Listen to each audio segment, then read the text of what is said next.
Okay, Assalamu alaikum wa rahmatullah. Bismillahir Rahmanir Rahim. Alhamdulillah Rabbil Alameen.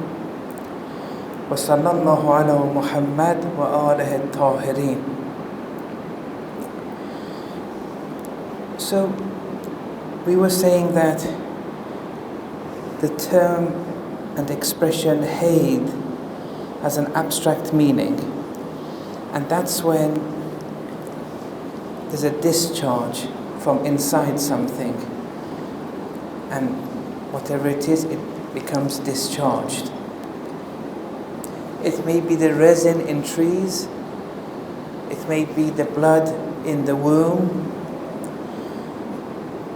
and it may be many other things.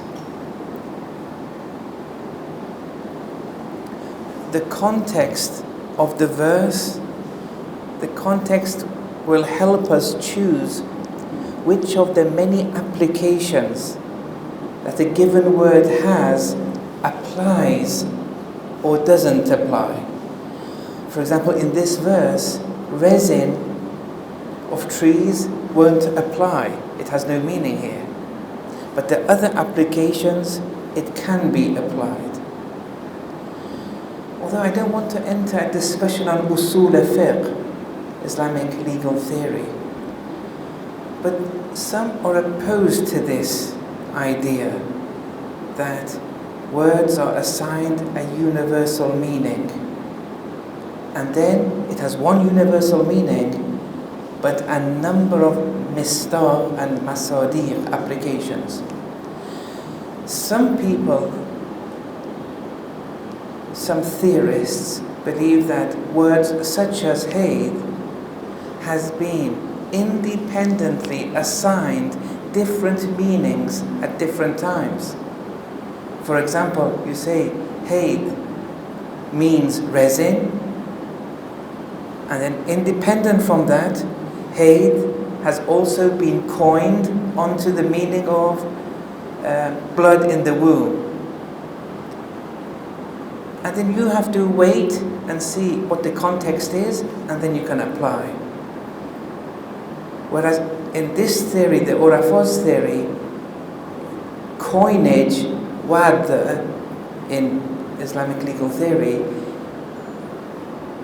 words have been coined onto an abstract meaning, one. Everything else, they're just applications.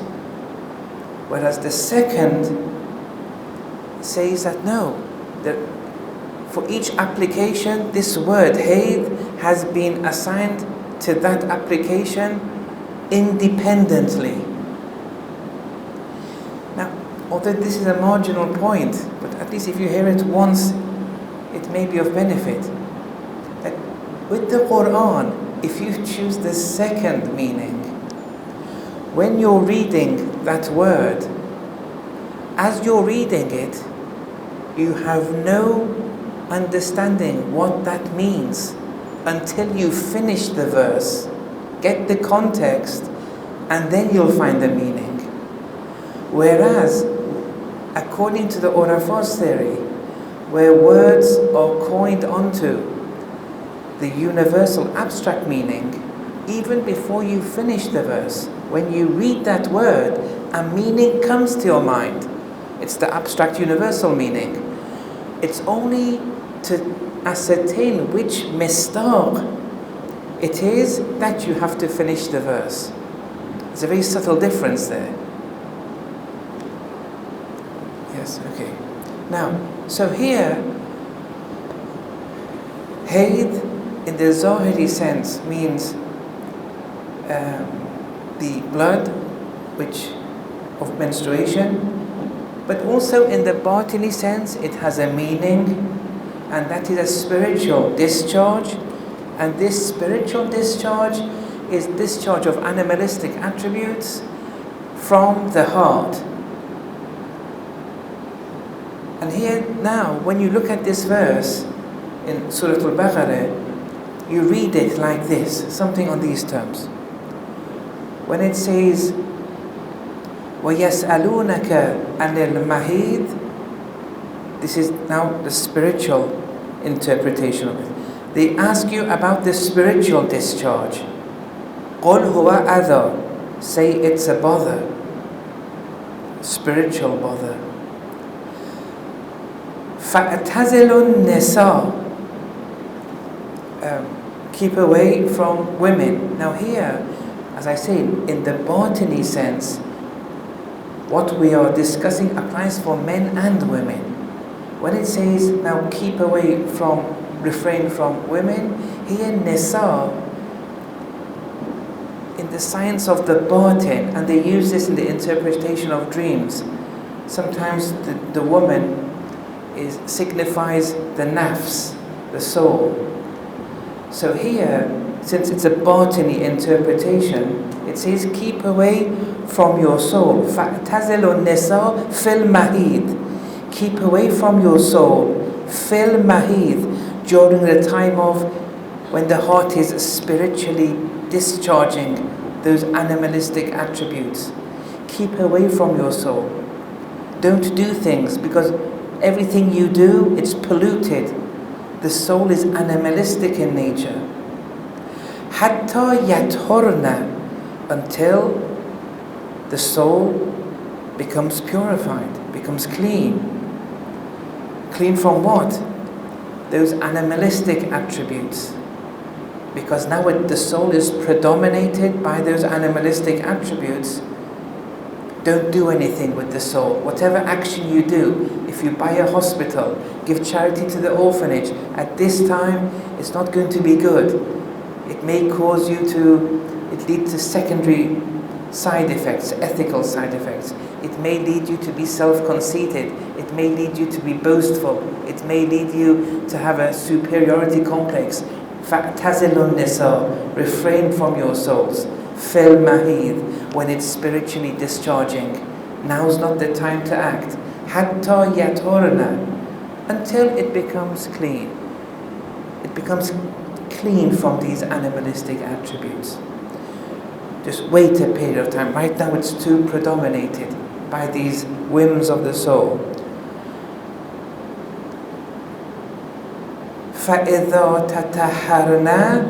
And when the soul becomes purified, now here becomes purified, they have to repent.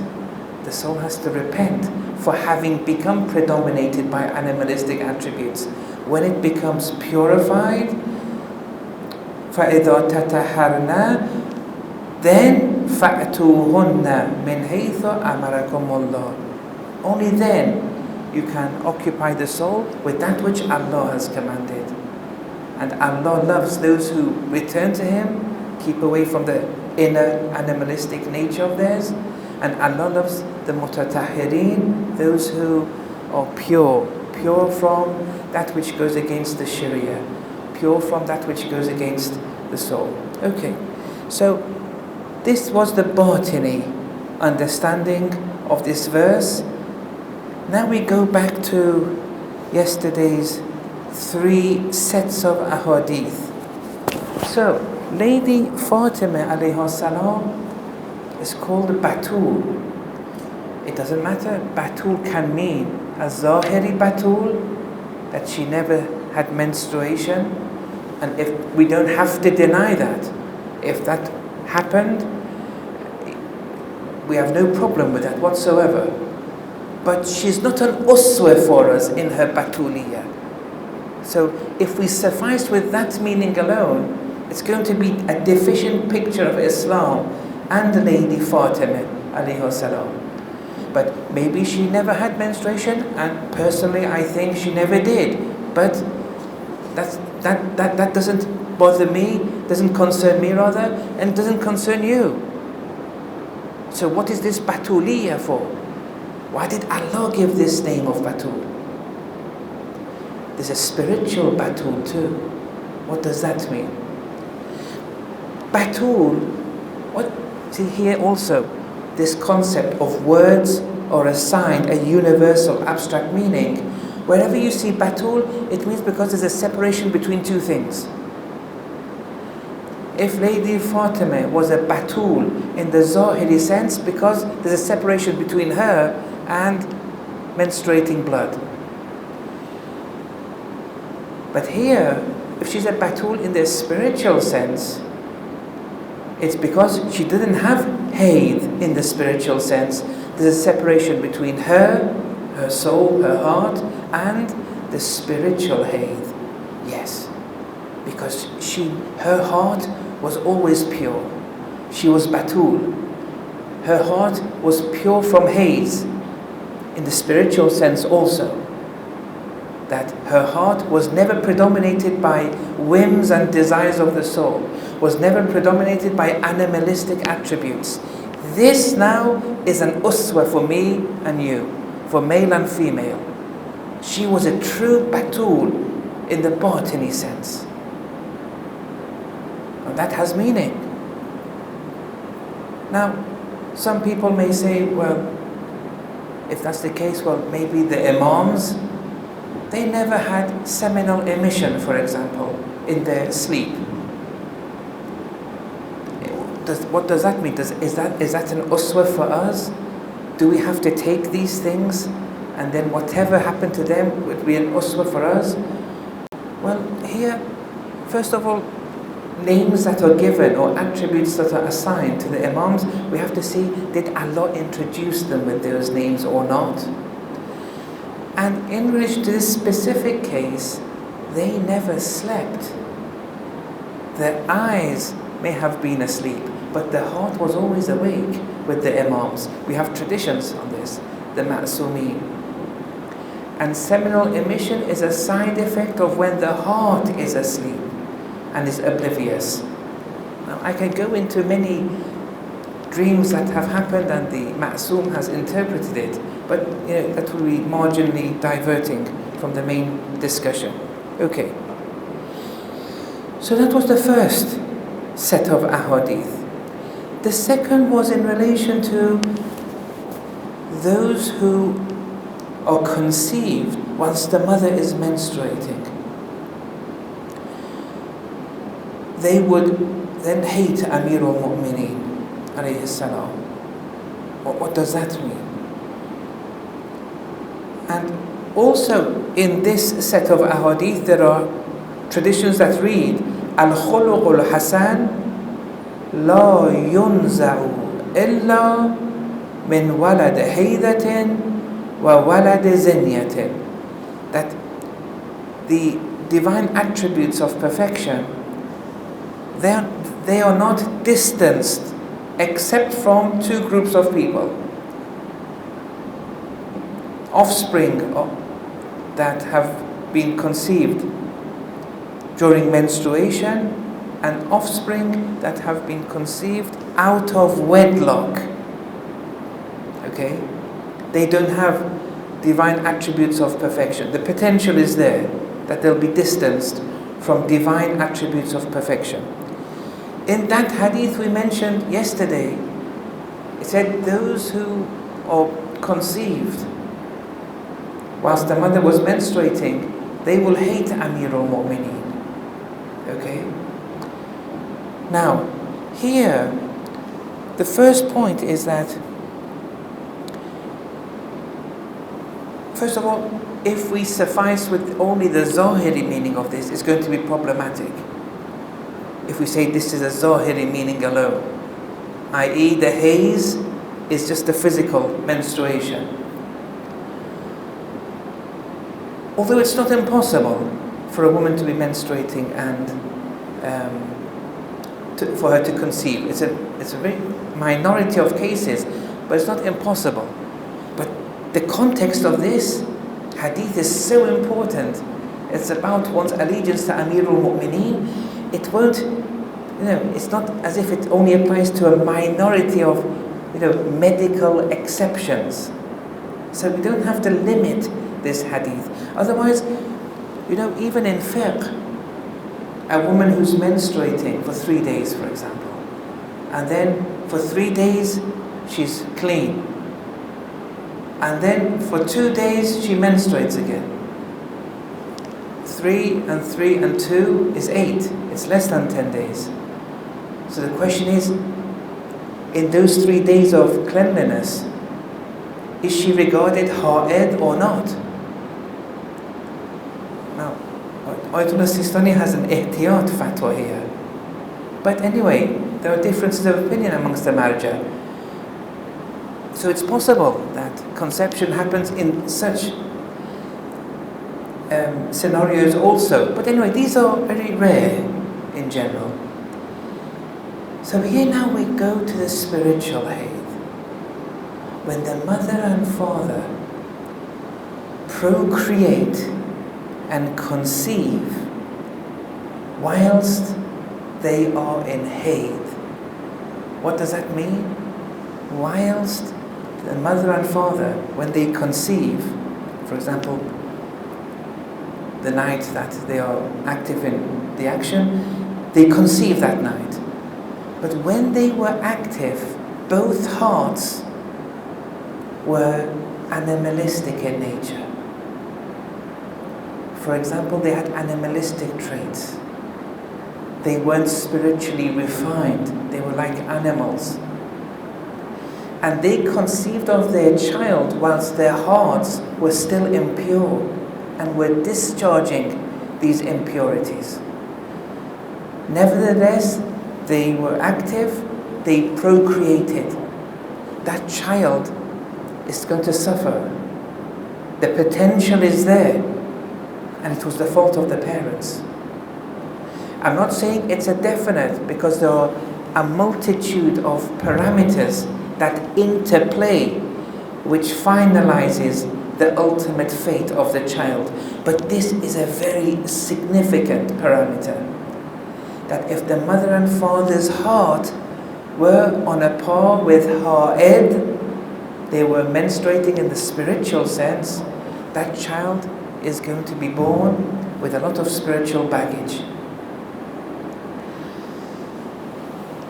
And also that hadith which says that the divine attributes of perfection, or the noble ethical traits, are not distanced except from those two classes, those who are born out of wedlock and those who are conceived during menstruation. It's this, that these people, their quest for the noble ethical traits, it's going to be hampered. But it may be compensated later, it may revert, but that maybe doesn't concern us right now. It's a significant risk, and the responsibility lies with the parents. So, when they say they will hate Amirul Mu'mineen, we have to see what is the reality of Amirul Mu'mineen. Amirul Mu'mineen is an Imam. The reality of an Imam is that they're a manifestation of Allah's attributes. But if someone is conceived in such a manner, they will not incorporate the attributes and divine attributes of Allah. And in proportion to that, they won't like he who is a manifestation of Allah's attributes. One who doesn't incorporate the divine attributes of Allah won't like the manifestation of Allah's attributes. Don't be fooled by the pseudo-love that we express to Amirul Mu'mineen. That's all a fake. It's just something, a regurgitation. It's only true when you've truly incorporated the divine attributes of Allah. And therefore, someone who has never heard of Amirul Mu'mineen, has never seen Amirul Mu'mineen, and lives in the Amazon, for example, but they incorporate the divine attributes of Allah, here they would be a truer follower of Amirul Mu'mineen than me and you. The potential is there. So here, in this second scenario, those who hate Amirul Mu'mineen is because of this. The parents were spiritually discharging when they committed the act and conceived. And then this applies to all the Imams, and then during occultation, here we believe in Muslim leadership.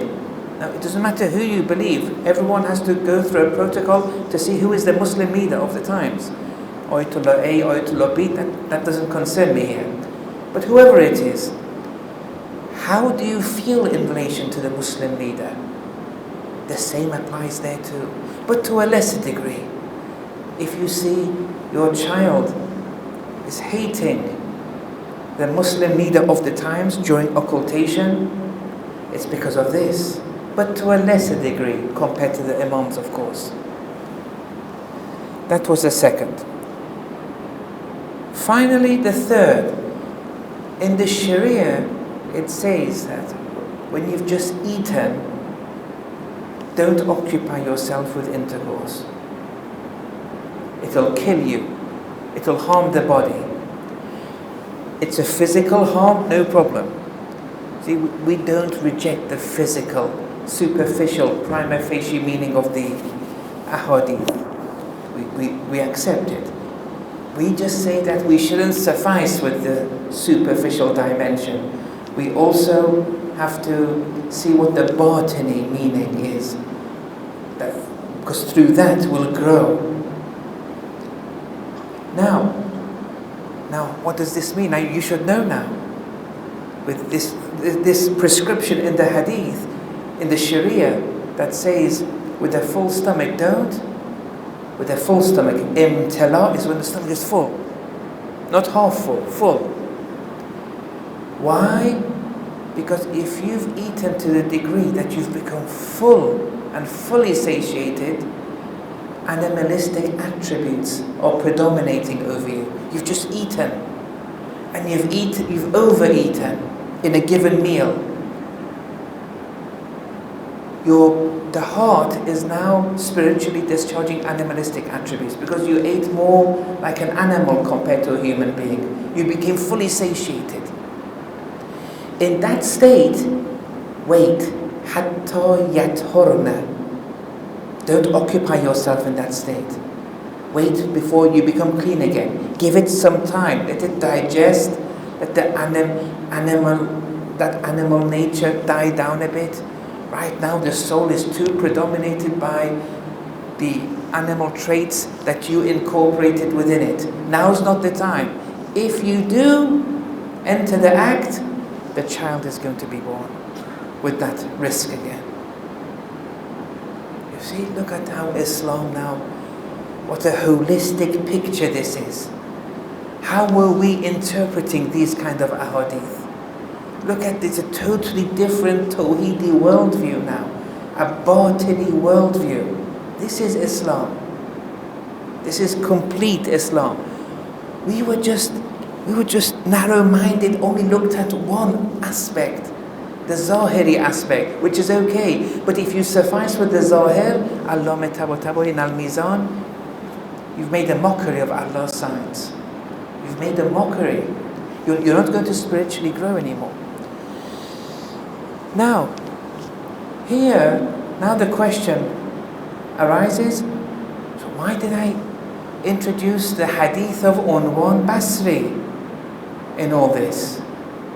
I'm not sure if any of you made the effort to look and see if you can make the relationship or not. But here, the Imam, he first gives a small introduction on what is the reality of servitude. He says that you shouldn't see yourself as the owner of anything. My house, my car, my spouse, only Allah is the owner of all things. And to evaluate yourself if you truly do this or not, you give infaq of the things that you yourself like to others, the more the better. The second, I'll quickly pass through this because these three aren't part of the main discussion at hand. The second was that you don't plan for yourself.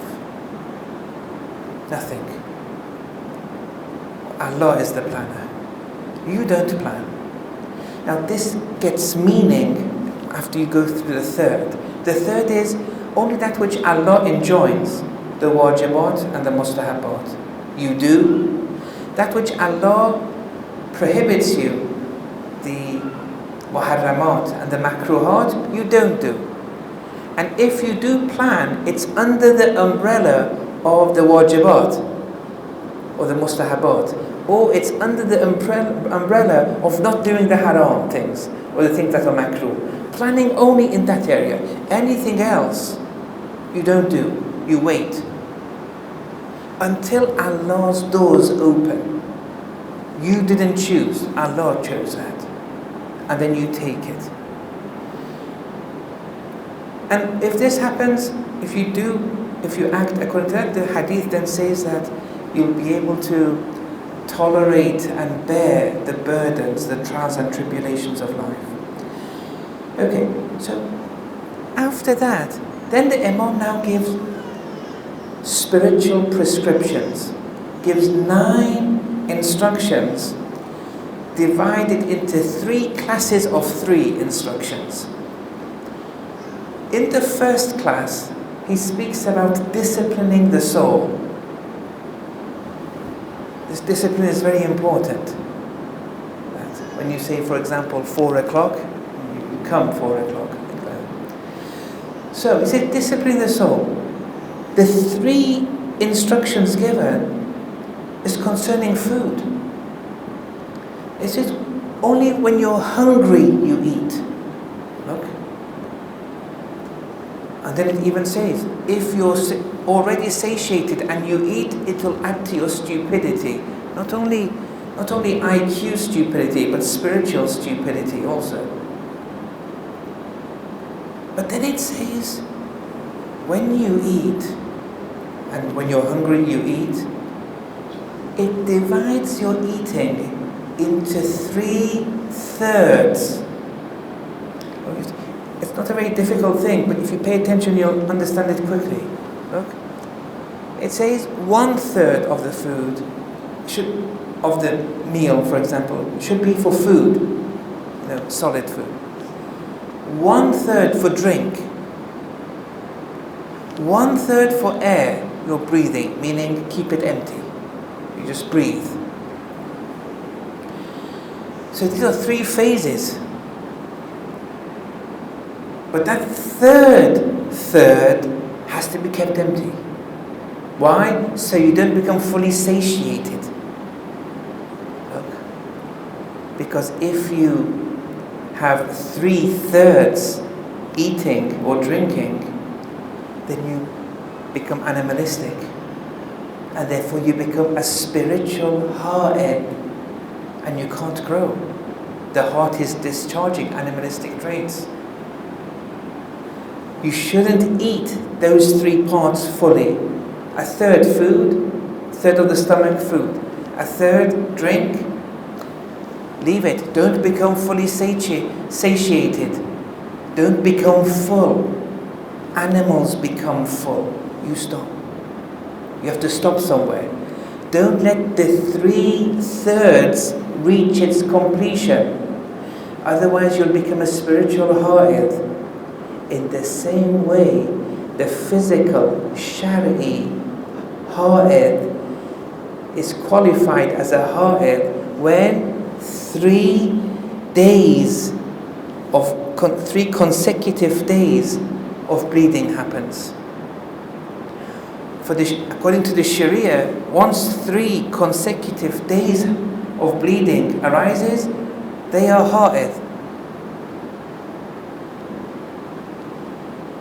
In the Sharia sense. In the Tariqah, it's 3 days too. In the 3/3 that Imam Sadiq alayhi salam prescribed. What does day mean? See, day is also one of those where the words are assigned an abstract meaning, a general, universal meaning. Day means manifestation. The daytime, we call it day, yawm, because it manifests that which was you weren't able to see at night. That's why we call the physical day yawm, a day. Day means manifestation. 3 physical days, you are ha'id in the Sharia sense. But if you fill yourself with those three thirds that the Imam said, contrary to how the Imam had prescribed, and you fill your stomach with the three phases to the full, you become a ha'id in the spiritual sense, in the tariqah sense. And you're spiritually discharging. If you spiritually discharge, there'll be no discipline. If you spiritually discharge, your ubudiyyah is going to be limited, because the discipline of the soul is an important ingredient for you to actualize the reality of ubudiyyah. Okay, I think that is it. I just wanted to... Yes. وَصَلَّى اللَّهُ عَلَى مُحَمَّدٍ وَعَلَى طَاهِرِينَ. Now, if there are any questions, yes.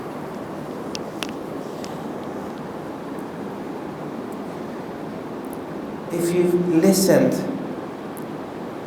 the whole of the last lecture, and you've listened to the whole of this lecture, if there are any questions, I'll be sitting there, come and ask me. Yes. But if you haven't, because I know only a minority have listened to both lectures in its entirety, if you haven't, please, let's not waste anyone's time. Listen to both of them, they'll both be uploaded, and then I'll be at your service, you can email me. But only for those who have listened to both lectures, I'll be there for a few minutes before I leave if you have any questions. وَصَلَّى اللَّهُ عَلَى مُحَمَّدٍ وَعَلَى